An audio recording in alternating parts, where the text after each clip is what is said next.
Quiero saludar a los hermanos que están en otras ciudades, en otros países, que a esta hora están congregándose a través de nuestro canal de YouTube, Fiel Cristiano TV. Un abrazo muy especial, bendiciones y bienvenidos. ¿Cuánto le dan la bienvenida? Bienvenidos a este tiempo donde vamos a hablar de la preciosa palabra del Señor. Mis amados, el domingo pasado dimos inicio a una serie de mensajes relacionados con el lema de trabajo para este año 2024 y es Consagración 2024. Quiero hacer un pequeño resumen para centrar a los hermanos que no pudieron estar el domingo pasado, y lo primero que quiero recordar es el texto bíblico que utilizamos para esta enseñanza o este mensaje. ¿Alguien lo recuerda? Correcto, Primera de Corintios, capítulo 15, versículo 58. Búsquelo en la Biblia porque hoy vamos a seguir hablando de él. Y este versículo dice: así que, hermanos míos amados, estad firmes y constantes, creciendo en la obra del Señor. ¿Cuándo? Siempre, sabiendo que vuestro trabajo en el Señor no es en vano. Continúo con el pequeño resumen. Dijimos que el apóstol Pablo da 3 consejos especiales a la iglesia del Señor. El primer consejo es que deberían estar firmes, el segundo consejo es que deberían estar constantes y el tercer consejo que deberían ser creciendo, estar creciendo como la luz de la aurora. Hablamos del resultado de estas 3 palabras, firmes, constantes y creciendo.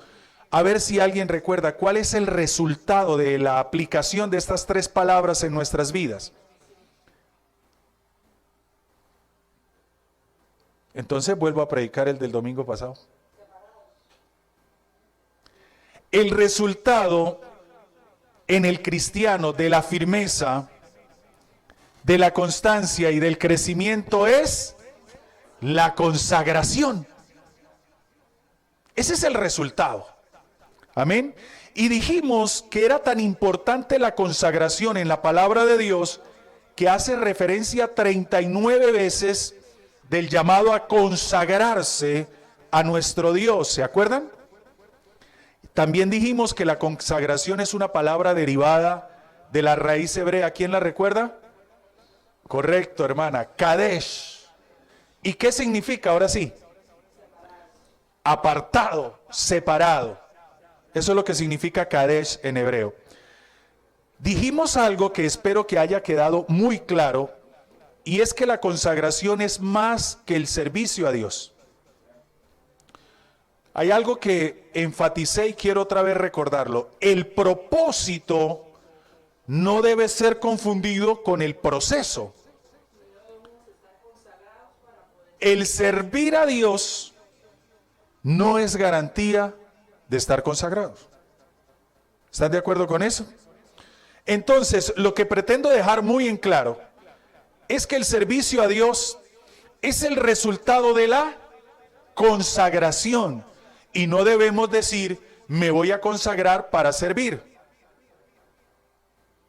Porque entonces estamos haciendo es algo mecánico. La consagración, dijimos, para responder a la pregunta que formulamos el domingo pasado: pastor, ¿qué hago para consagrarme a Dios? ¿Quién lo recuerda? ¿Qué se hace, Andrés, para consagrarse a Dios? Lo dijimos.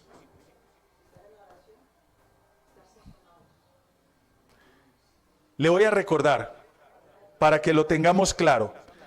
El cristiano que se quiere consagrar a Dios debe adquirir, ojo, un verdadero compromiso con Dios por mantenerse en integridad. ¿Recuerda que le dije que yo no le puedo obligar a usted a consagrarse? Por más que yo lo quiera ver a usted buscando a Dios, por más que yo como pastor lo quiera ver a usted en el Instituto Bíblico, ¿no, Pastor Freddy? Cada lunes aprendiendo de la palabra. Por más que lo quiera ver en culto, yo no lo puedo obligar. No sé si han leído nuestro WhatsApp del grupo. Coloqué una pregunta muy sencilla porque queremos que nuestro grupo de WhatsApp sea un instrumento de aprendizaje, sea un instrumento para los cristianos estar en comunión con Dios y que no se convierta en un grupo donde se publique lo que se quiera publicar, sino que sea un grupo donde en el momento que usted vea, encuentre algo que le edifique, que le enseñe. Y por eso nos hemos dado a la tarea de hacer algunas preguntas. La última pregunta es totalmente sencilla, las estoy sacando de las enseñanzas de los lunes en el Instituto Bíblico y pregunté, ¿qué significa la palabra Ur? Que el pastor Freddy muy bien lo dijo en el instituto. Algunos hermanos, recuerdo que coloqué, significa idolatría, significa luz, pero no Mari, significa, creo que fe, y no me acuerdo la otra. Pero, y algunos hermanos empezaron a responder. Ah, bueno. Idolatría, lugar de luz, lugar de fe, elegido, ninguna de las anteriores. Y, y algunos hermanos empezaron a seleccionar. ¿Cuál es el significado?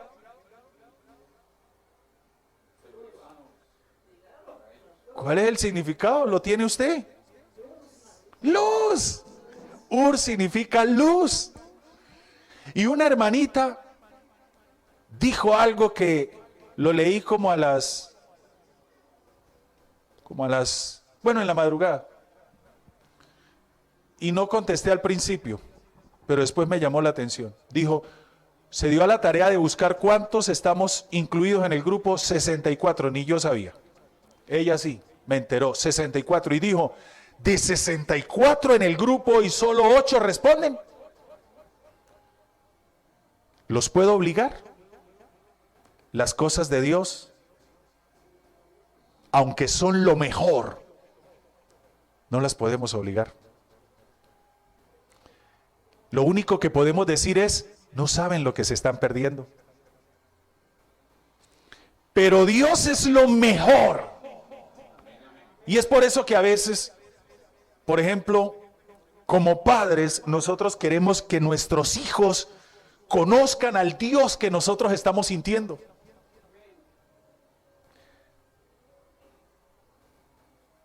Queremos que nuestros hijos vivan a Dios como nosotros lo estamos viviendo, pero no los podemos obligar.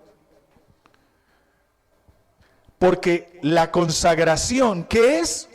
Un compromiso. Y el compromiso lo debo hacer yo. ¿Verdad? No me lo pueden imponer. Eso lo dijimos. Y para cerrar el resumen dijimos que había un hombre en la Biblia, aunque hay varios, elegimos a uno, a ver si lo recuerdan, que es un gran ejemplo de ¿qué? De consagración. Daniel.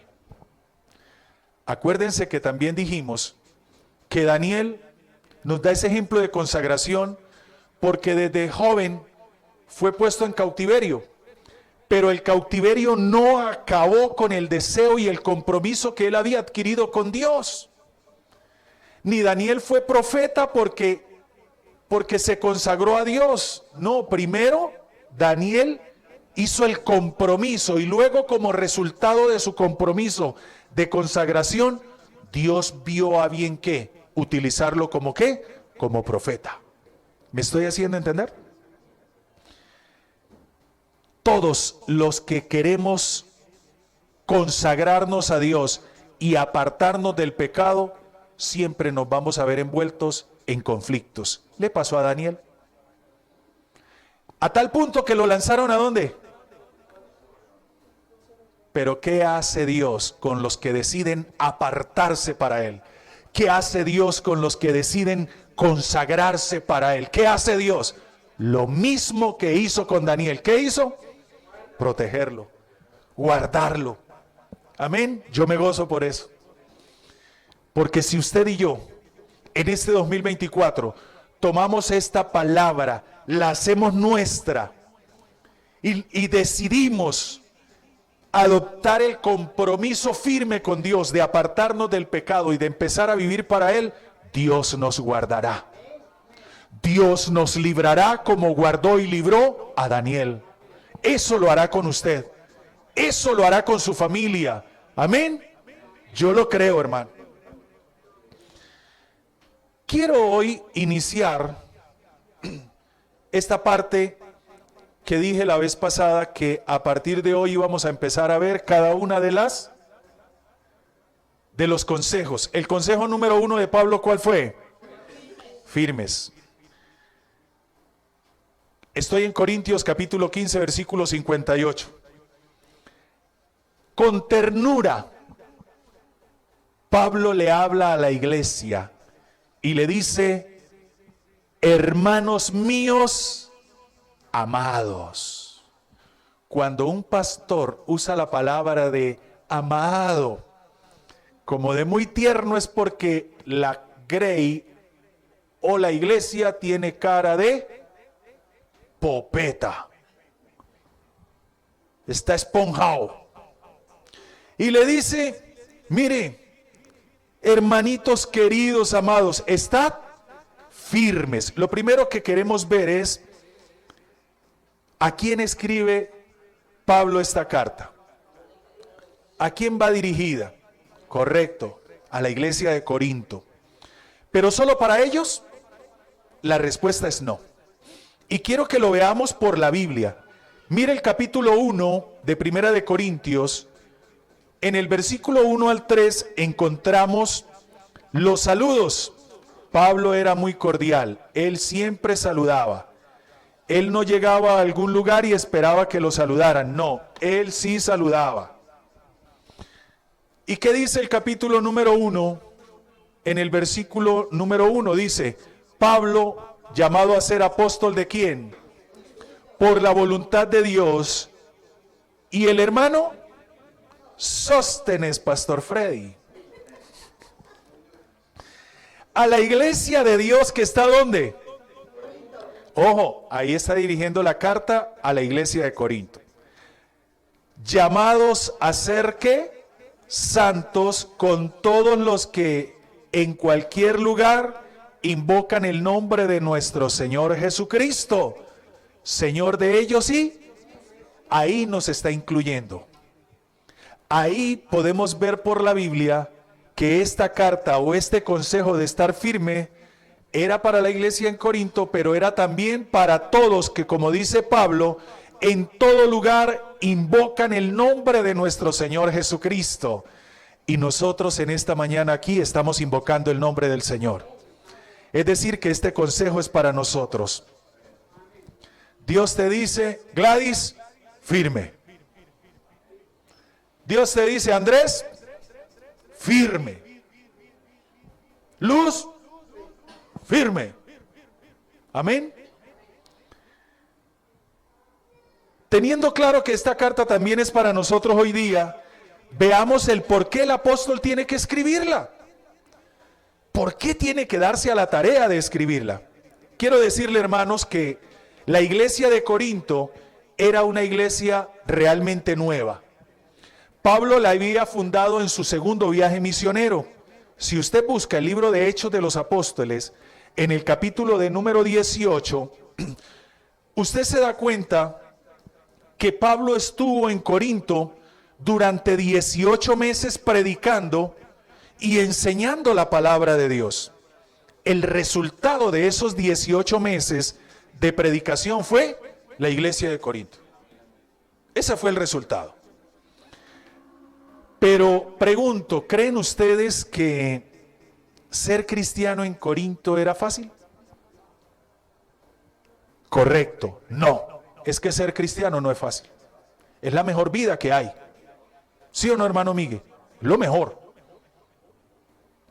¿Era fácil seguir al Señor? Realmente no.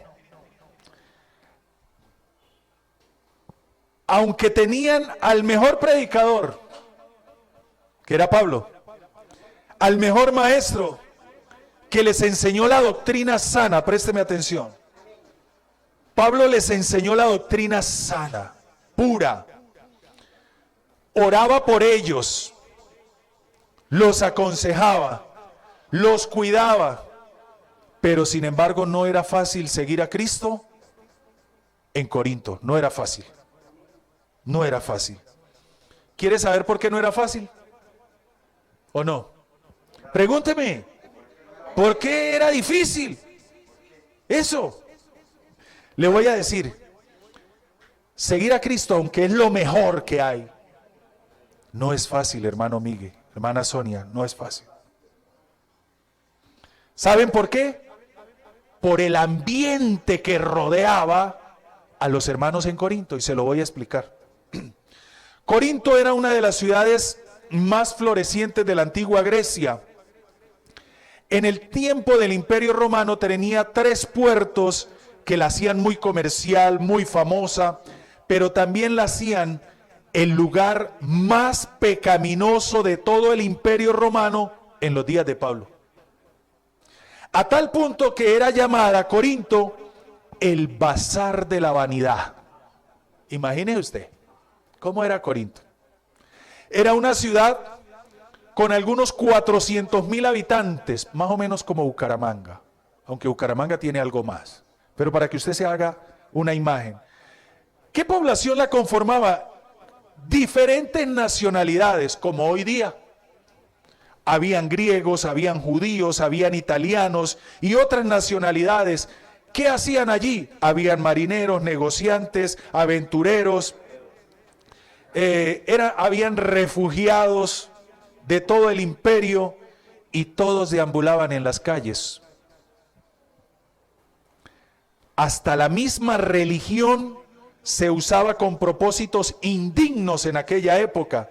Se había edificado a la diosa griega de la belleza y del amor, llamada Afrodita o Venus, si se le da desde el punto de vista romano, un templo espectacular, la panacea. Y allí habían una cantidad de sacerdotisas que adoraban vilmente y con inmoralidad a la diosa del amor. Esas sacerdotisas, ¿saben qué eran? Prostitutas. No eran otra cosa. ¿Por qué? Porque el pecado sexual era como una religión allí. Y eso era lo que rodeaba a la iglesia. Pablo, cuando llegó, se hastió de eso. Le hablaban de filosofías, porque los griegos, pues filosofía, ¿no? Le hablaban de un montón de cosas, y Pablo, mire la reacción que toma. Capítulo 2, versículo 2 de Primera de Corintios. La reacción de Pablo fue la siguiente. Le dice, versículo 2, me he propuesto no saber entre vosotros cosa alguna, sino que a Jesucristo y a este. Pablo sí sabía que si él empezaba a participar de las conversaciones poco edificantes que tenía la comunidad de Corinto, él se iba a contaminar, y él quería vivir consagrado, apartado. Mire qué sabio. Por eso les dice, a mí no me digan nada de eso. Un consagrado, cuando le llegan con chismes, le dice, no me diga nada de eso. Yo no quiero saber de eso. Mi pastor me enseñó una vez cómo detectar a un chismoso. ¿Quiere que se lo diga? Mire, hermano, lo voy a decir. ¿Quiere usted saber quién es chismoso? Llame a un hermano. ¡Hermano! ¿Sí sabe? ¿Qué cosa, hermano? Ay, no, espere, que es que me va a quemar el arroz o estoy ocupado. Ahora le cuento. Llámeme o mañana le cuento. Huelga. Mire, hermano, hasta la casa le llega. Hermano, ¿qué era lo que me iba a contar? O al menos lo llama. Hermano, disculpe, ¿qué era lo que usted me iba a contar? ¿Qué era? No, el hermano Julano sabe. No, no sé. Ahora le cuento o llámeme. Le vuelve a colgar. Se dará usted cuenta que esa persona hasta lo visita para enterarse de qué pasó con el hermano fulano. Chismoso. Pablo le dijo a los chismosos, fuera de aquí. No quiero saber nada. Le venían a contar y que yo no quiero saber nada. Solamente quiero saber de Cristo y de Cristo crucificado. Ojalá nosotros aprendamos lo mismo. Tome la actitud de Pablo. Corte los chismes por raíz. Los chismes son dañinos, perjudiciales. Los chismes destruyen. Cuando alguien le venga a hablar de un hermano de la iglesia, dígale, espere, antes de hablar de él, venga, vamos a orar. Y verá a ver si se le retira o se le queda ahí. Y ojalá si le dice, bueno, vamos a orar, dirija usted la oración y póngalo a orar 1 hora, hermano, para que se le quite el chisme. Pablo no toleró el chisme. Y sabe, para terminar lo de Corinto, era una ciudad entregada totalmente al placer, al libertinaje, al alcoholismo. Y en el Imperio Romano, ojo a esto que me llamó mucho la atención, habían inventado una palabra nueva y era la palabra corintianizar. ¿Qué significa corintianizar? ¿Qué significa? Los romanos, cuando veían a alguien totalmente perdido, llevado, decían, se corintianizó. Quería decir que había alcanzado el límite de la bajeza moral, que de ahí para abajo no había más nada. Se había corintianizado. Nada más mire la degradación que había en esa ciudad. Y eso rodeaba a la iglesia que tenía ¿cuánto de fundada? 18 meses. Eran pollitos. Hasta ahora estaban empezando. O sea, un cristiano de 18 meses ve toda esa mundanalidad, hermano. No, si hay gente que lleva 10, 15 años y todavía un diciembre toca hacerle un culto para que no se descarríe, estamos mal.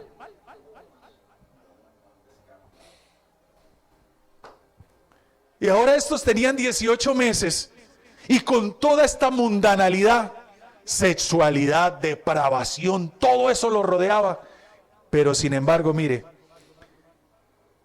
enfrentando ese ambiente de tanta perversidad, mire lo que dice el capítulo 15 de Primera de Corintios. Volvamos al capítulo 15, en el versículo 1, mire lo que dice, cómo eran esos cristianos. Pablo les dice, además os declaro, hermanos, el evangelio que os he predicado, el cual también recibisteis y en el cual ¿cómo era la iglesia de Corinto? Perseverante. Qué enseñanza tan linda. En medio de tanta mundanalidad, había una iglesia que había recibido el evangelio, lo había atesorado en su corazón y perseveraba en ello. ¿No le parece bonito? Yo pregunto, ¿cuál es el evangelio que recibió la iglesia de Corinto? ¿Quiere que se lo diga? Mírelo ahí. Yo no se lo voy a contar, se lo va a contar Pablo. Versículo número 3. ¿Ya lo tiene? Quiero que me ayude a leer, yo le voy a decir algunas cosas. Porque primeramente os he enseñado. ¿Quién enseña? Pablo, correcto. Lo que asimismo recibí.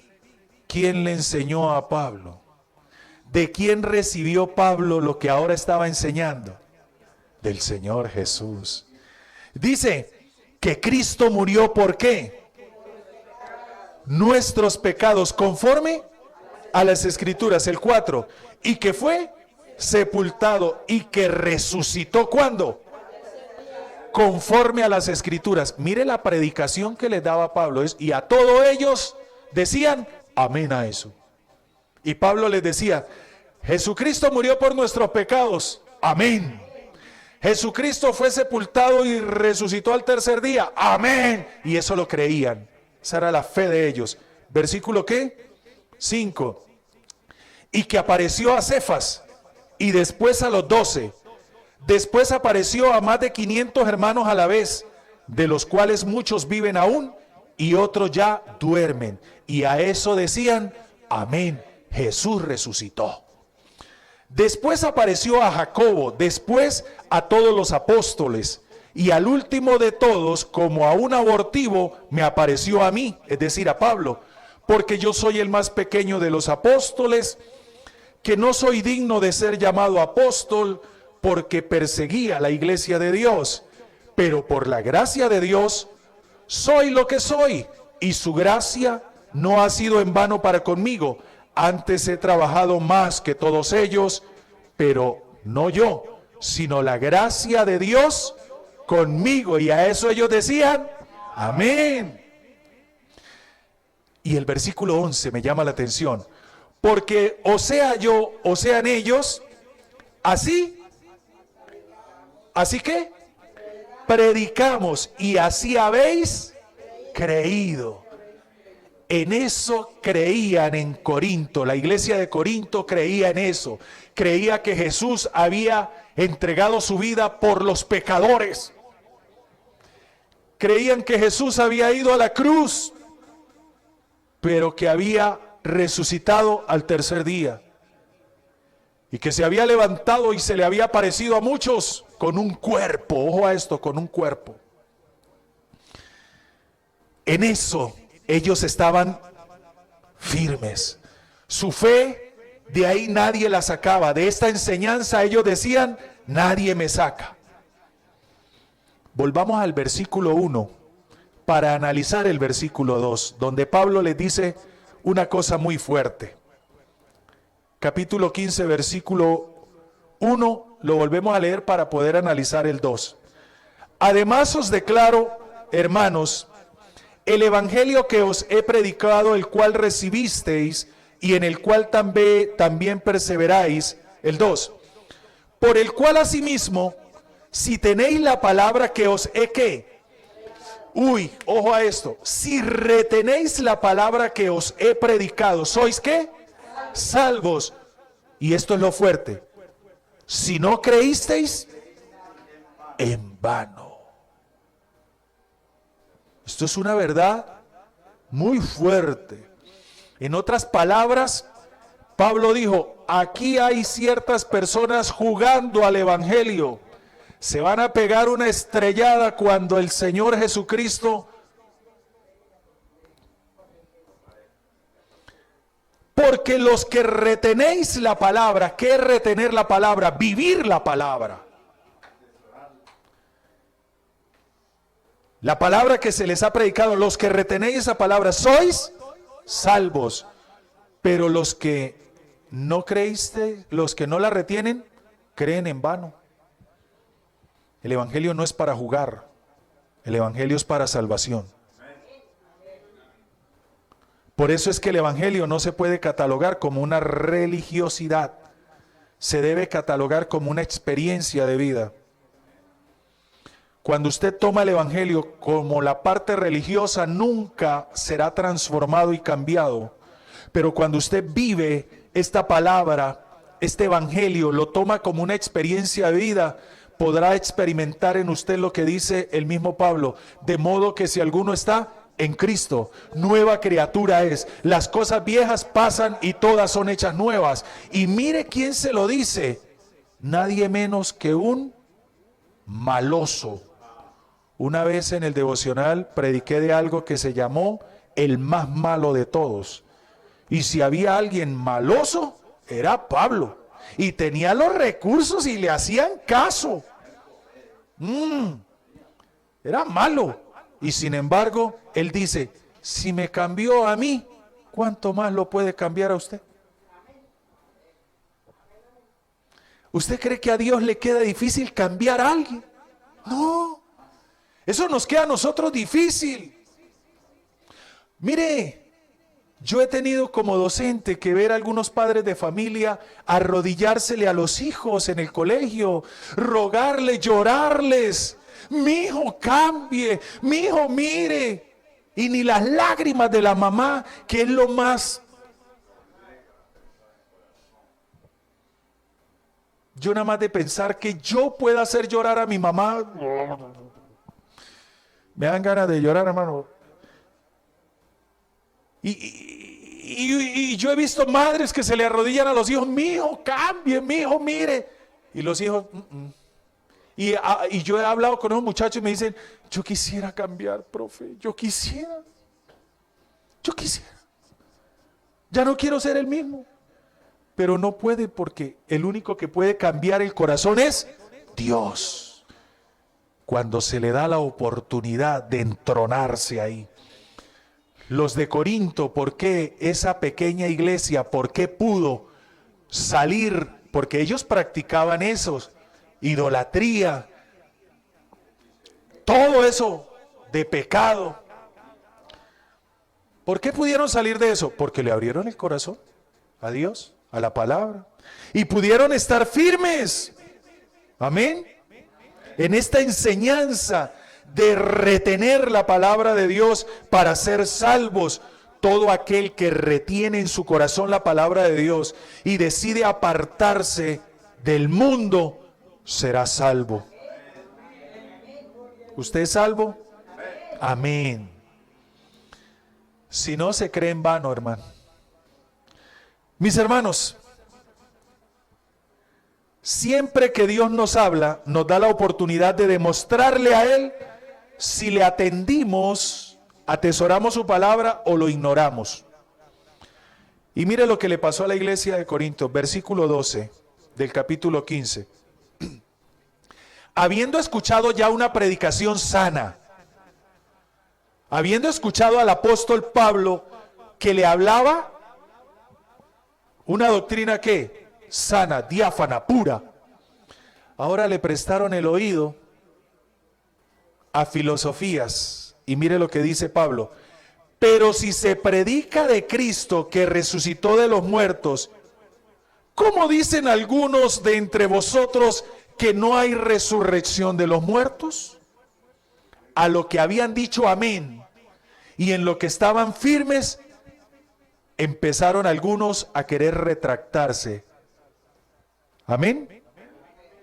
Mire, cuánto dolor tendría Pablo cuando vio a algunos que antes estaban firmes en la fe decir, eso como que Cristo de verdad no resucitó, eso como que es una falacia.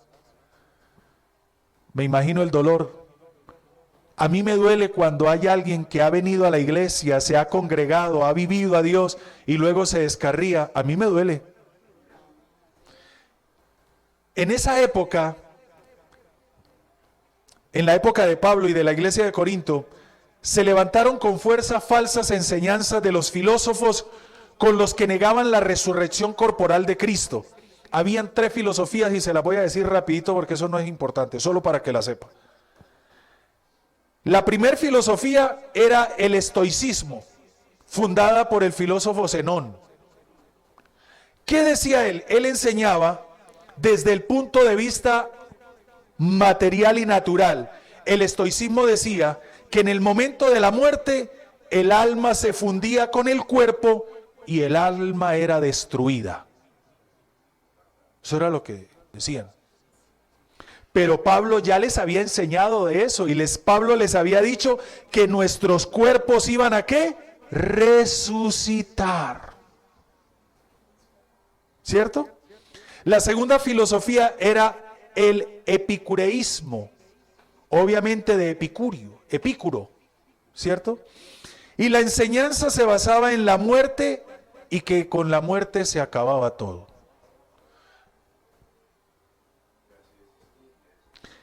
Epicuro decía que no había existencia alguna después de la muerte. O sea, haga lo que quiera, gócese, porque después de la muerte, chao el amigo. Pero Pablo ya les había hablado de eso.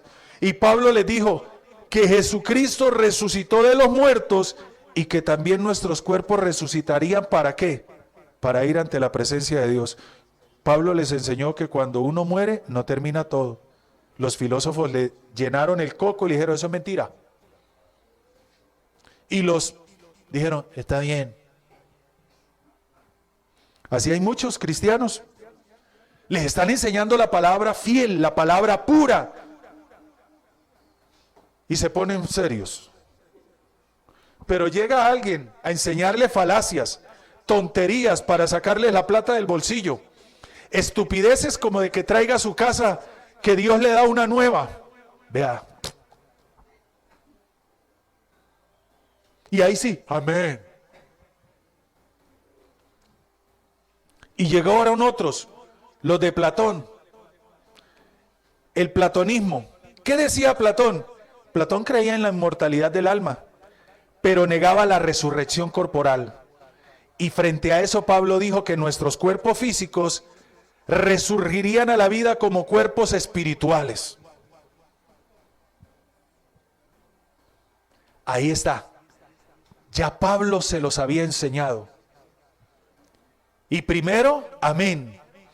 Y llegaron las filosofías huecas y banales, con mucho fifirifi, y a ellos sí. ¡Qué tristeza! Versículo 13 al 20. Y mire la forma como Pablo empieza a hablarles. Por eso es que yo le dije que tuvo que hablarles como con mucha ternura, porque ya estaban descarriando. Y como para que no le dijeran, uy, pero tras que me estoy descarriando y me viene a hablar feo. Porque así son algunos cristianos consentidos. El pastor no tiene misericordia. Tras que estoy como estoy. No, hermano, hay que darle duro. Y dice el versículo 13, porque si no hay resurrección de los muertos, y empieza a confrontarlos, tampoco Cristo resucitó.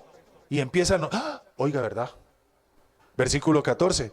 Y si Cristo no resucitó, vana es entonces nuestra predicación, vana es también nuestra fe, y somos hallados falsos testigos de Dios, porque hemos testificado de Dios que Él resucitó a Cristo, al cual no resucitó, si en verdad los muertos no resucitan. Porque si los muertos no resucitan, tampoco Cristo resucitó. Y si Cristo no resucitó, vuestra fe es vana. Aún estáis en vuestros pecados. ¿Cómo la ve? Entonces también los que durmieron en Cristo perdieron el tiempo. Perecieron. Si en esta vida solamente esperamos en Cristo, somos los más dignos de conmiseración de todos los hombres, y algún día hablaré de lo que es conmiseración, porque si me meto ahí, no llego al final de acá. Mas ahora Cristo ha resucitado de los muertos. Pablo pone fuerza en su voz y dice, mire Corintios, mira iglesia, ustedes que le prestaron el oído a todas esas filosofías huecas, ahora Cristo ha resucitado de los muertos, primicia de los que durmieron es hecho. Y con estas palabras Pablo empieza a corregir el camino de los corintios. Amén. Y por eso en el versículo 21, mire lo que Pablo les dice, volviéndolos al camino. Porque por cuanto la muerte entró por un hombre, ¿cuál era ese hombre? No, Adán, correcto. Por cuanto la muerte entró por un hombre, también por un hombre la resurrección de los muertos. ¿Quién es la resurrección? Y en el versículo 22 dice, porque así como en Adán todos mueren, también en Cristo todos serán vivificados. Pero ojo a esto, pero cada uno en su debido orden. ¿Quién fue el primero? Cristo. Y por eso Pablo le dice, Él es la primicia. Luego los que son de Cristo, ¿cuándo? En su venida. Usted y yo fuimos incluidos ahí. ¿No se goza por eso? Cuando el Señor Jesucristo venga, porque Él ya fue la primicia, Él resucitó. Si nosotros estamos vivos, seremos arrebatados con Él.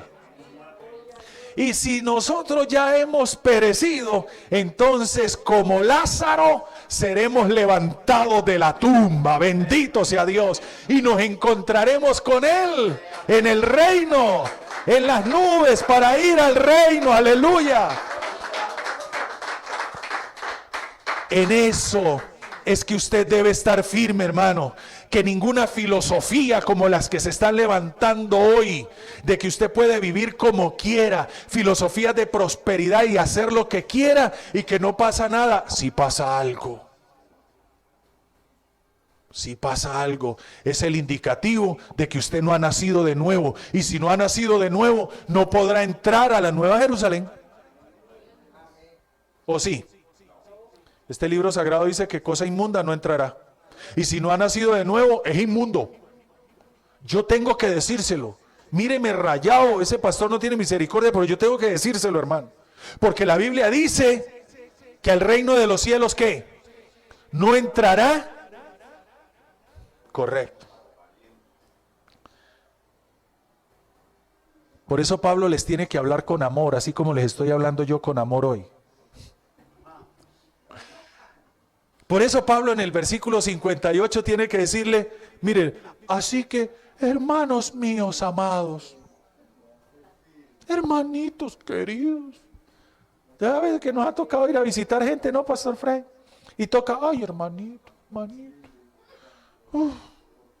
hermanito querido.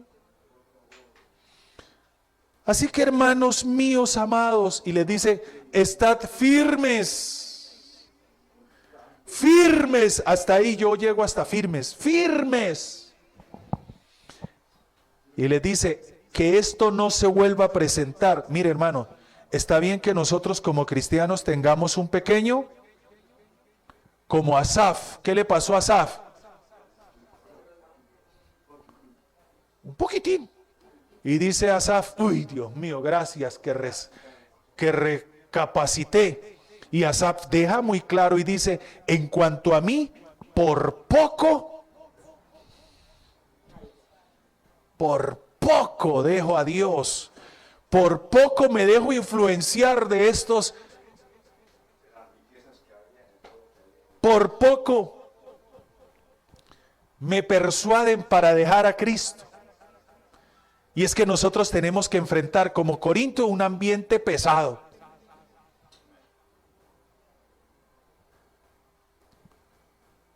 ¿Qué tan pesado es su ambiente de trabajo? Mire, cuando usted vea su ambiente de trabajo pesado, no en que le tenga mucho trabajo, no. Yo estoy hablando de un ambiente pesado, ¿me entiende? Es decir, donde la gente de 10 palabras, 9:30 sean groserías. A mí me ha tocado vivir eso. Yo trabajé en una ocasión en una empresa y la ingeniera me dijo, usted es como cristiano, ¿cierto? Y le dije, sí. Me dijo, ah, bueno, uy, se la va a llevar muy bien con el maestro Santos. Y yo, no, si el nombre es así, imagínese él. Me dijo, vaya, búsquelo, está por allá. Me fui a buscarlo. ¿Quién es santo? Y tuvo el descaro de decir yo. Que aquí me manda la ingeniera a trabajar con usted. ¿Qué quiere que haga? Ah, hay que hacer esto con gusto. Ahí voy a hacerlo.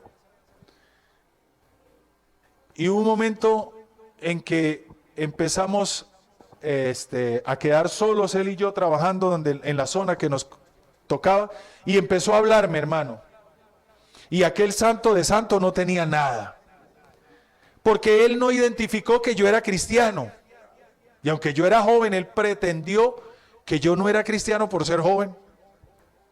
Y la Biblia dice, ninguno tenga en poco tu juventud. Y entonces de pronto creyó y dijo, este joven más mundano, ¿para dónde? Y empezó a hablar unas sandeces, unas groserías. Pasaban las mujeres y eran piropo va, piropo viene. Y mire, no era nada. Hasta que me colmó, hermano. Y le dije, uy, ¿sabe qué, hermano? Le agradezco que no diga groserías delante de mí, porque a mí me fastidian las groserías. Y si va a hablar con grosería, mejor no me hable. Y si esto va a ser para dificultad, voy y pido cambio de puesto. Y así me toca con los estudiantes en el colegio. La primer clase, cuando yo dicto clase, les digo, bueno, señores, no admito groserías en mi clase. Si quiere decir groserías, se salen del salón, porque no las tolero.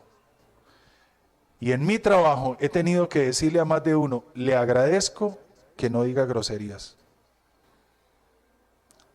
Una sola vez lo dije en el último trabajo que tuve, y en la oficina todos comprendieron y podían hablar de lo que hiciera. Cuando yo llegaba, cambiaban de... Porque yo no puedo dejarme influenciar. Usted sabe dónde se están almacenando todo ese poco de barrabasadas que escucha usted, en su subconsciente. Y luego cuando a usted se le sale lo espiritual y empieza a vibrar de la piedra que le da por algo, ¿qué es lo que le va a aflorar? Eso que escuchó. Por eso tenga cuidado, eso no es extremismo. Eso es que usted viva consagrado a Dios. Termino con esto. La consagración es una decisión y el primer paso para llegar acá es estar firmes en el mensaje que se les ha entregado del Señor Jesús. Usted aceptó a Cristo en su corazón, ¿cierto? Entonces ya tiene clavado ahí el mensaje de la cruz, el sacrificio de la cruz. Manténgase firme en él y será salvo. Amén. Por favor, colóquese en pie en un momento.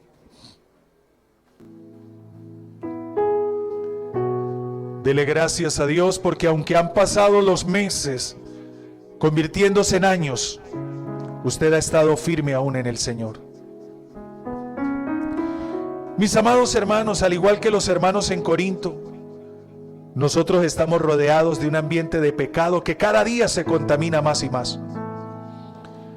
Vivimos en tiempos donde las falsas doctrinas se están fortaleciendo y muchos cristianos, al igual que los hermanos en Corinto, están perdiendo la fe y se están confundiendo.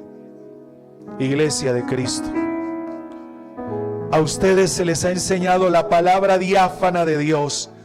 Se les ha enseñado la doctrina cristocéntrica, se les ha enseñado la doctrina bibliocéntrica. Manténgase firme en esa enseñanza, porque si lo hace será salvo.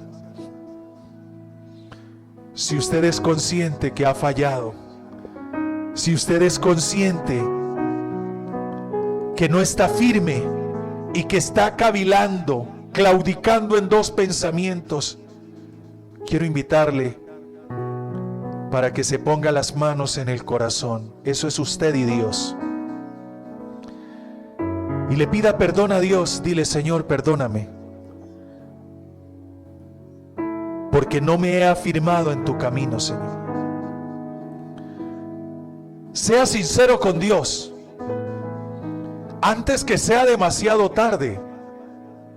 Dígale: Señor, perdóname. Señor, perdóname.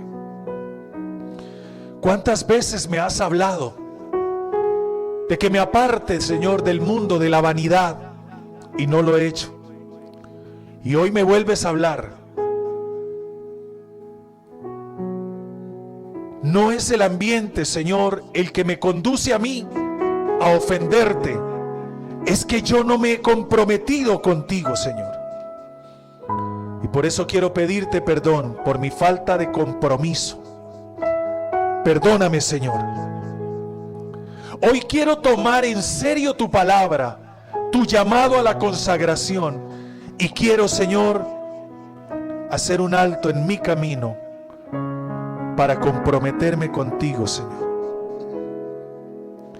Si así lo quieres hacer, comprométete con Dios en que te mantendrás firme en el camino que Dios te ha puesto, en que aunque vengan dificultades, tu pie no se apartará de la senda del Señor. Dile: Señor, nada me apartará de ti, nada me hará desistir de ti, Señor. Pero quiero estar más firme en tu camino. No quiero que nada deteriore mi relación contigo, mi comunión contigo, Dios. Quiero hacer un llamado hoy a aquellos que quieren renovar su fe con Dios. Aquellos que se han dado cuenta que han tenido una vida vana en el Señor y quieren hoy renovar su fe en Dios, aceptando a Cristo en su corazón, para que Dios traiga cambios y renueve su vida.